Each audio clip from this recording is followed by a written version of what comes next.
have a big standing ovation for Cal Ripken Jr.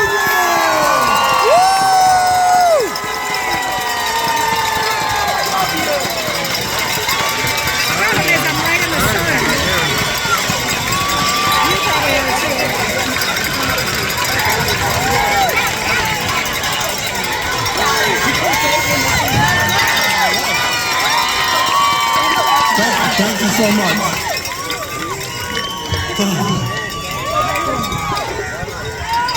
Quite the enthusiasm. I was trying to think of what message or what short message I could leave all the parents here that you would be reminded of every so often when it comes to supporting your kid. And I think our experience has been, I would say, as a parent, try to think of all the ways that you can reduce pressure on your child.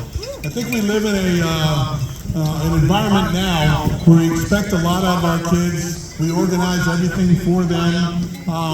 We want them to be the best they can be, and sometimes we push a little too hard. But remember, after a tough loss or a tough game, where things didn't go right, on the ride home, don't really go over the game in the car. Just think about what I might want to say tomorrow. How can I help my child tomorrow instead of going over the post-game analysis and trying to get all the value so before you forget, try to gather yourself and say, okay, tomorrow I'll be better equipped to actually give the lesson or give some support to my child, and he'll be more apt to absorb what it is I have to say. So a lot of this Ripken experience really came from my dad. And Dad was a lifelong baseball guy, 40-some years into the Orioles, manager in the minor leagues, briefly a manager in the big leagues and a coach in the big leagues. But I always looked at him as a teacher. And that's the thing that I got from him the most, is that when somebody would make a mistake on the field in a professional ranks, you know, he wouldn't go right up to him and say, okay, you made this mistake, this is what you did. He would actually make little notes on an index card, wait till the next day, then invite the player in, explain what happened, and then he would always say, hey, I love the way you're playing, you know, keep it up. That little 30-second or a minute interval gave my dad a chance to teach, and it gave the player a chance to absorb that. So parents, if you're thinking about when it is that you want to help and teach your child, give it some thought, wait 24 hours, and then try giving it to them at that point. And try to take the pressure off as best you can. You know, it's so easy, you know, for kids to get under pressure, and especially in an environment like this where you're playing and all that. You try to think of ways where, and you know your kid better than anybody else, think of ways where you can reduce the pressure. So kids, I was trying to think what would be an important message as competitors for you guys. You know, competition doesn't mean that it's cutthroat or that you hate the other team. Have a good, healthy respect for the other team, and appreciate how they compete. You know, many times in the big leagues, and I guess in recent times, maybe in the last 5 years, cheating or stealing signs or communicating what's going to come to the hitter from the bench. Some people think that's okay, but I think challenge yourself to try to play the game within the rules.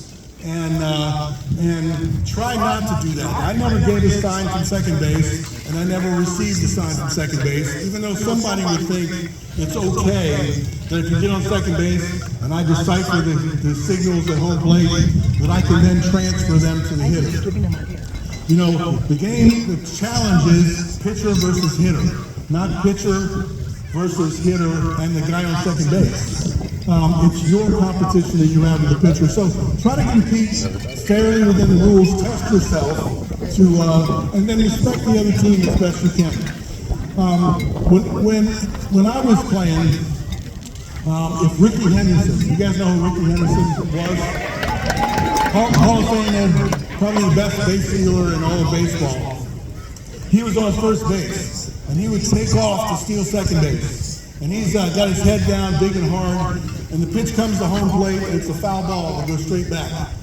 Ricky slides in really hard, head first slide, hits the bag, and I go, Ricky, foul ball, you got to go back to first base. He looks up at the umpire just to make sure that it's a foul ball, and the umpire said, yeah, Ricky, foul ball, you got to go back to first base. And he goes, damn, that hurt Ricky's body. And he runs back to first base.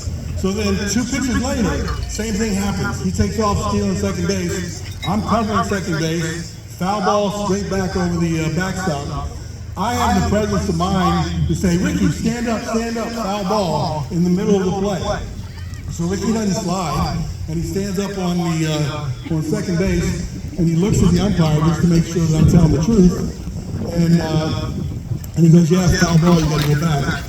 And he said, Ricky thanks you. You saved Ricky's body. And so it was a fun sort of moment, but I will tell you, some people might think I should make him slide every single time at second base, and then he could beat his body up and he wouldn't want to steal anymore.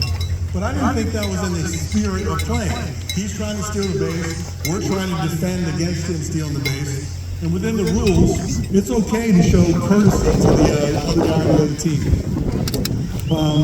There's another thought along those lines, which involves the hidden ball trick. You guys all know what the hidden ball trick is. You guys probably tried it or you taught it.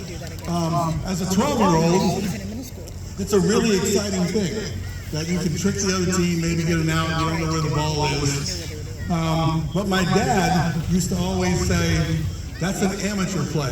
That's not a pro play. So when I got to the big leagues, I'm on second base, I'm playing shortstop. The guy hits a double off the wall, cruises into second base, stand-up double, and the ball comes into our second baseman, and the second baseman fakes like he's throwing it back to the pitcher, and he puts it in his glove. And I look at him for a minute like, hey, what are you doing? And he goes to me, he goes, shh, like he's trying to get the setup of a hidden ball trick. So I didn't know what to do. I kept thinking, my dad said it's not part of professional baseball, so I don't really want to do this. So I walk up to the guy that hit the double, and I said, stay on second base. The second baseman's got the ball. And he looks at me like, what are you telling me? Eventually, the ball has to be, revealed that the second baseman has the ball. And the guy looks over to me, and he said, thank you. Because he didn't want to be embarrassed. Nobody wants to be embarrassed on the field. But I will tell you, that small act of kindness, in the spirit of competition, it's not like you're trying to trick him, you're trying to beat him and play better than him. But that person on second base, sometimes I would ask him a question, like, when did they start hit and running with Mark McGwire? And then he would say, they're not hit and run with Mark McGwire. The manager just wants Mark McGwire to swing the bat and become more aggressive. But so you get valuable information back just from a trusting sort of act of kindness that's way more valuable than getting them out one time. You get a reputation of the hidden ball trick. You trick them, then nobody on the field, on the other team, will ever trust you again for anything. So it's just, I want to put that thought in your head. I'm not saying coaches that don't design a play that might help you out in a key situation, and don't feel bad if you do the hidden ball trick. But it's just a way to communicate. When you're competing on the other side, there's a way to communicate, and there's an honor in which to play the game. We always know that, and you've probably heard from a number of the ambassadors about respecting the game. So that's just one example, and it's just food for thought that you might think about. How do I want to be perceived by the other team? How do I want to be perceived by the parents on the other team about how I play the game? Try to earn their respect when you're out here in the field. I think that's a good thing for you guys to ponder. And one other thing, this might go into the future a little bit more than where you are right now. When you're a member of the team, sometimes there's initiations that occur, for new players on the team.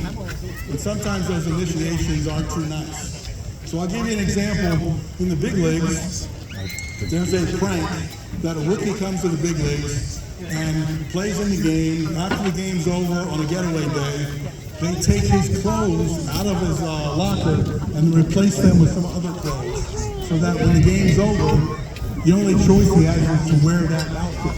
Now, it's kind of funny in a way because they just put bad clothes in that don't match sometimes. And then you have to walk out in front of people, go to the airport, and you're wearing some weird outfit, and it seems innocent enough. But then next time somebody wants to do it, then they put a Hooters uniform in their locker, or they put a dress in their locker, and then it really starts to embarrass and demean your teammates. So I would encourage you, all of you future leaders on your teams, try to stick up for that. Nothing is really good if you demean another member of your team in the form of a joke. Try to protect the players on your team and try to look out for them. And if you're one of the leaders, try to discourage that sort of behavior. I will tell you, it happened once. A pitcher by the name of Armando Benitez. You guys remember anything about Armando? Armando? No one? He was a closer with us, and he went to the Mets. He had a pretty good career. When he was a rookie, they did that to him. They put a dress in his locker. And he came in, he sat in front of his locker in his uniform, and we were all getting ready to get on the bus to leave. And the manager asked a couple of players to go back and talk to Armando and say, "Come on, Armando, let's go, it's nothing personal." But Armando said, when the guys went back there and said, "Let's go, we got to go to the next city," Armando said, you guys are disrespecting me. So the manager asked me to go talk to him. So I went back in the clubhouse and sat in front of his locker, still in his uniform, and I looked at Armando and I go, "I wouldn't do it either."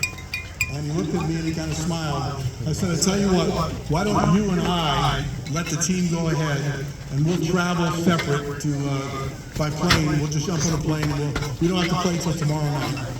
And the manager said, got so upset, he said, "Give him his clothes back," and they got his clothes back. But I will tell you that one moment that I had with Armando is that I took up for him, and then we became much closer, and I could help him from that point on. And so I think that's what you're hoping you have a relationship with your guys on the team, that they trust you to do the right thing and not try to embarrass them in any way. So maybe you'll find out about this in college or when you play higher levels of ball. And remember, what the right thing, in my opinion, is to do is to protect your teammates, not put them out there and not embarrass them. So there's a few things that I want you to think about. I don't know how you're going to process all that. What's that? So anyway, I know you guys are dying to get out of this hot sun and all that kind of stuff. I want to thank you all for coming and compete, play well, and enjoy yourselves. Thank you so much. Ladies and gentlemen, Cal Ripken Jr.